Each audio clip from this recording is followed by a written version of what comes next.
Bapa di sorga, terpujilah namamu dari kekal sampai kekal. Kiranya channel ini menjangkau banyak jiwa-jiwa untuk kemuliaan namamu. Dan berkatilah setiap orang yang telah mendukung channel ini. Di dalam nama Yesus hambamu berdoa. Amin. Tetapi aku berkata kepadamu, lihatlah sekelilingmu dan pandanglah ladang-ladang yang sudah menguning dan matang untuk dituai. Tuaian memang banyak, tetapi pekerja sedikit. Karena itu, mintalah kepada Tuhan yang empunya tuaian, supaya Ia mengirimkan pekerja-pekerja untuk tuaian itu. Shalom saudaraku yang dikasih Tuhan. Kembali lagi bersama saya Ronald Tahe Sitoku dalam program Kohelet Modern Channel. Berdasarkan Yohanes pasal 4 ayat yang ke-35 tadi dan Lukas pasal 10 ayat 2, ada beberapa hal yang perlu kita garis bawahi sebagai kesimpulan. Yang pertama, Tuhan mengatakan bahwa ladang-ladang sudah menguning dan siap untuk dituai. Dan Tuhan mengatakan tuaian itu banyak, tetapi pekerja sedikit. Dan kita diminta untuk meminta kepada empunya tuaian supaya diberikan pekerja-pekerja untuk menuai hasil daripada ladang itu. Apa makna atau arti dari ayat ini? Kita tahu bahwa ladang adalah tempat di mana jiwa-jiwa ada. Sementara tuaian adalah berbicara tentang jiwa-jiwa yang harus kita menangkan, yang harus mendengarkan firman Allah. Dan tuaian itu banyak jumlahnya, populasinya banyak, dan bisa dikatakan bahwa orang yang belum percaya kepada Allah lebih banyak jumlahnya daripada orang yang sudah percaya kepada Allah. Tetapi ada kata yang membuat saya tergugah hati, yaitu pekerja sedikit. Firman Tuhan mengatakan bahwa pekerja sedikit untuk menuai hasil dari ladang yang sudah menguning itu. Saya berpikir, apakah ayat ini relevan untuk zaman sekarang? Kalau dulu mungkin masih relevan karena populasi orang percaya atau para murid itu minim. Tapi sekarang kita lihat para hamba-hamba Tuhan sudah ada di mana-mana. Para misionaris sudah ada di mana-mana. Lulusan teologi ada di mana-mana. Apakah masih bisa dikatakan bahwa pekerja itu sedikit? Tapi memang kalau dibandingkan dengan mereka yang belum percaya kepada Yesus Kristus sebagai Tuhan dan Juru Selamat, ya memang populasi mereka lebih banyak. Tetapi yang membuat hati saya sedih dan tergugah tadi adalah sudah bekerja sedikit tak mau bekerja. Malas, dalam arti tidak berbuat apa-apa untuk Tuhan.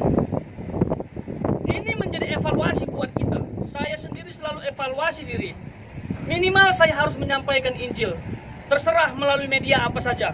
Terserah melalui forum apa saja. Terserah di medan apa saja. Yang penting saya harus beritakan Injil.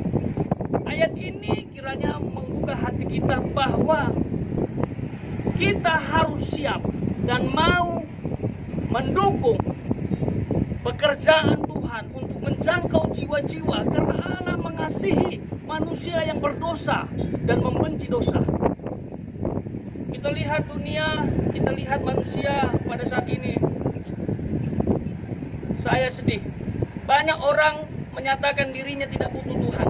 Banyak orang tidak mau tahu tentang Tuhan. Bahkan banyak orang siap hidup tanpa Tuhan. Kalau bukan kita, siapa lagi? Saya mengajak kita semua, mari beritakan firman, sampaikan firman kepada siapa saja, di mana saja, dalam situasi apa saja. Dan yang terakhir saudara, Tuhan bilang dalam Lukas pasal 10 ayat 2 tadi, mintalah kepada empunya tuaian supaya dikirimkan pekerja-pekerja. Tapi saya pikir ini tidak otomatis. Waktu kita meminta Tuhan, kirimkan pekerja untuk menuai di ladangmu, ini tidak otomatis.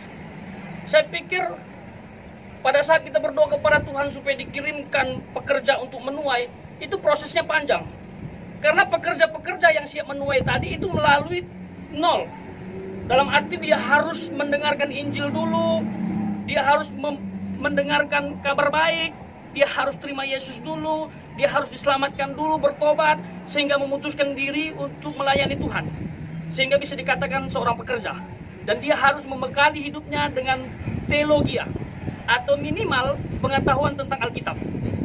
Baru dia bisa dikatakan pekerja dan memiliki hati seperti Kristus. Saudaraku, ini penting untuk kita pahami. Kalau bukan kita yang merekrut mereka yang siap menjadi pekerja, siapa lagi? Pekerja yang dimaksud di situ adalah jiwa-jiwa yang dimenangkan, jiwa-jiwa yang dijadikan murid, dan nanti mereka akan memuridkan orang lagi, sehingga pekerja bertambah populasinya dan siap menuai di ladang yang sudah menguning itu. Dulu saya bukan siapa-siapa. Dulu saya hanya seorang anak yang tidak punya masa depan. Tetapi ada hamba Tuhan yang memberitakan Injil kepada saya, dan saya bertobat, sehingga saya sama seperti dia. Dan saya memuridkan orang lain supaya orang lain sama seperti saya. Itulah yang Tuhan mau. Hati-hati saudara, kita harus bergerak cepat di ladangnya Tuhan. Kalau kita tidak cepat-cepat menuai ladang yang sudah menguning tadi, maka iblis akan menuai jiwa-jiwa tadi. Iblis akan panen raya. Akan banyak orang-orang yang binasa karena tuaian iblis tadi. Kita yang diharapkan Tuhan. Tuhan bisa saja bekerja sendiri tanpa kita, tapi luar biasa Tuhan Yesus. Dia butuh partner, dia melibatkan partner.